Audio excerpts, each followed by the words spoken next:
जानकारी आई है जिसे हम कह सकते हैं organised crime and corruption reporting project. आज इस रिपोर्ट के अनुसार यह कहा गया है कि इस प्रोजेक्ट को फॉरेन गवर्नमेंट्स की फंडिंग है और उसका फोकस इंडिया के ऊपर भी है, और इस फॉरेन गवर्नमेंट की फंडिंग के साथ साथ जॉर्ज सोरोस के साथ भी इनका कनेक्शन है।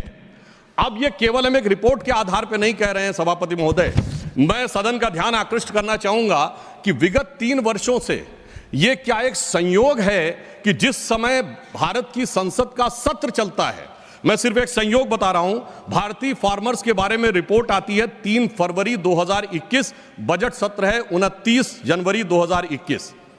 पेगासस रिपोर्ट आती है 18 जुलाई 2021, मानसून सत्र है 19 जुलाई 2021। उसके बाद 31 जनवरी 2023 से भारत की संसद का बजट सत्र शुरू होता है और 24 जनवरी 2023 को हिंडनबर्ग रिपोर्ट आती है।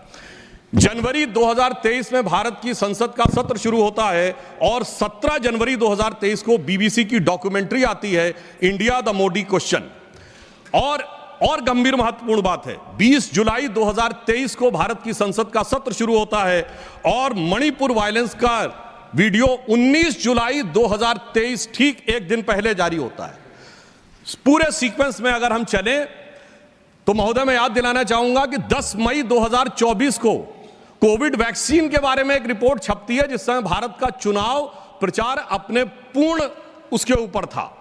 फिर अभी वर्तमान सत्र हम बताना चाहते हैं कि मानसून सत्र 22 जुलाई से 9 अगस्त के बीच में शुरू होता है और 10 अगस्त को हिंडनबर्ग की रिपोर्ट आती है। वर्तमान सत्र 25 नवंबर से प्रारंभ होता है और 20 नवंबर को अमेरिकन कोर्ट के एक अटॉर्नी की रिपोर्ट आती है एक बिजनेस हाउस के संदर्भ में। मैं सिर्फ देश के सामने बात रखना चाहता हूं।